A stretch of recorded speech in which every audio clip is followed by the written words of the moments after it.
Breaking news phone tapping కేసులో supreme court కీలక తీర్పునిచ్చింది.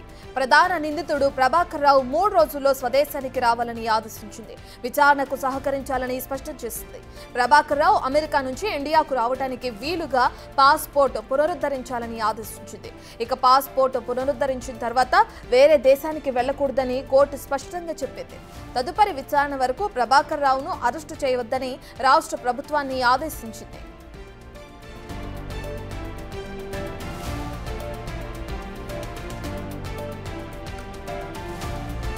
Right, ఇక ఇప్పటికే ఫోన్ ట్యాపింగ్ కేసులో విచారణకు హాజరవ్వాలి ఖచ్చితంగా ప్రభాకర్ రావు అని చెప్పి కూడా సుప్రీంకోర్టు ఆదేశించడం మనం చూస్తున్నాం. దీనికి సంబంధించిన పూర్తి డీటెయిల్స్ అందించడానికి మా ప్రతినిధి సురేష్ అందుబాటులో ఉన్నారు.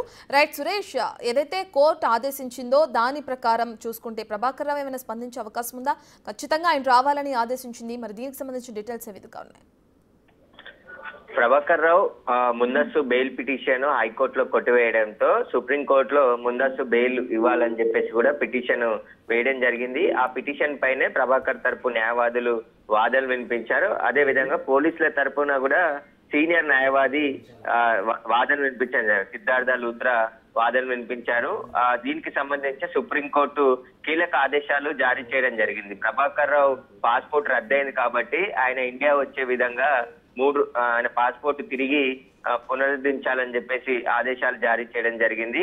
ఆ పాస్పోర్ట్ అందిన వెంటనే 3 రోజుల్లో భారతదేశానికి తిరిగి రావాలని చెప్పేసి కూడా కండిషన్ పెట్టడం జరిగింది. ఆయన ఒకవేళ ఈ పాస్పోర్ట్ పొందిన తర్వాత దుర్వినియోగం చేయొద్దు అని చెప్పేసి కూడా ఆంక్షలు పెట్టడం జరిగింది. ఇక విచారణకు పూర్తిగా సహకరించాలి అని చెప్పేసి కూడా ఆదేశాలు ఇవ్వడం జరిగింది. దీనికి సంబంధించే కీలక ఆదేశాలు ఇచ్చింది. అయితే ప్రభాకర్ రావు ఖచ్చితంగా ఇక సుప్రీంకోర్టు ఆర్డర్స్ ప్రకారం ఇండియాకు రావాల్సి ఉంటుంది. 3 రోజుల్లో ప్రభాకర్ ఇండియాకు వచ్చి విచారణకు సహకరిస్తే అనేక విషయాలు వెల్లడించే అవకాశం ఉంది. కానీ నాట్ టు అరెస్ట్, అంటే మళ్ళీ విచారించే వరకు ప్రభాకర్ రావుని అరెస్ట్ చేయొద్దు అని చెప్పేసి కూడా సుప్రీంకోర్టు ఆదేశాలు జారీ చేయడం జరిగింది.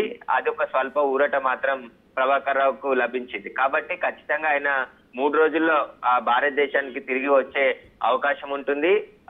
సుప్రీంకోర్టుకు సంబంధించి అలాంటి నిబంధన పెట్టడంతో ఇక ఆయనకి వేరే మార్గం లేకుండా పోయింది.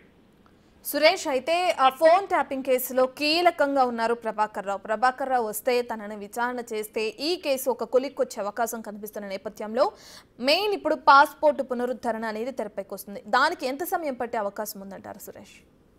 అంటే ప్రభాకర్ రావు కావాలనే ఫోన్ ట్యాపింగ్ కేసులో తప్పించుకొని అమెరికాకు పారిపోయారు. అక్కడే ఉండి ఇక్కడికి రావద్దనే ప్రయత్నాలు చేస్తున్న క్రమంలోనే దర్యాప్తు బృందం ఆయన పాస్పోర్ట్ ని రద్దు చేయించింది. పాస్పోర్ట్ ఆఫ్ ఇండియాకు లెటర్ పెట్టి ప్రభాకర్ రావు పాస్పోర్ట్ రద్దు చేయాలని చెప్పేసి కోరడంతో ఆ పాస్పోర్ట్ రద్దు కావడం జరిగింది. ఆ తర్వాత ఇప్పుడు ఆయన ముందస్తు బెయిల్ పిటిషన్ వేశారు కాబట్టి అందులో భాగంగా ఆయన ఇండియాకి రావాలంటే ఖచ్చితంగా ఆయన పాస్పోర్ట్ ఉండాలని చెప్పేసి కూడా చెప్పడంతోనే ఖచ్చితంగా ఆయనకు పాస్పోర్ట్ మంజూరు చేయండి అని చెప్పేసి కూడా ఆదేశాలు జారీ చేసింది. ఇప్పుడు ఖచ్చితంగా ఇంకా ఆయన ఇండియాకు రావాల్సిందే. పాస్పోర్ట్ వచ్చిన తర్వాత దాన్ని మిస్యూజ్ చేయొద్దు అని చెప్పేసి కూడా సుప్రీంకోర్టు చాలా కీలకమైన ఆదేశాలు ఇచ్చింది. ఖచ్చితంగా ఇదే దేశానికి తిరిగి రావాలి, అక్కడి నుంచి మళ్ళీ వేరే దేశానికి వెళ్ళకూడదు అని చెప్పేసి కూడా షరతు విధించడం జరిగింది. తమ న్యాయవాది ద్వారా అండర్టేకింగ్ లెటర్ కూడా ఒకటి సబ్మిట్ చేయాలని చెప్పేసి ఆదేశాలు ఇచ్చింది. కాబట్టి ఇక 3 రోజుల్లో ప్రభాకర్ రావు ఇండియాకి వచ్చే ఛాన్సెస్ ఎక్కువగా ఉన్నాయి ఖచ్చితంగా. ఎందుకంటే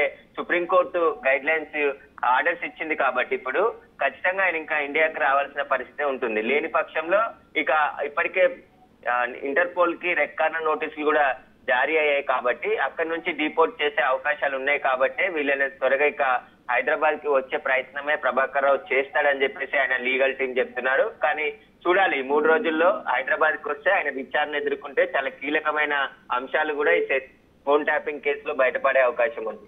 రైట్, థ్యాంక్ యూ సురేష్.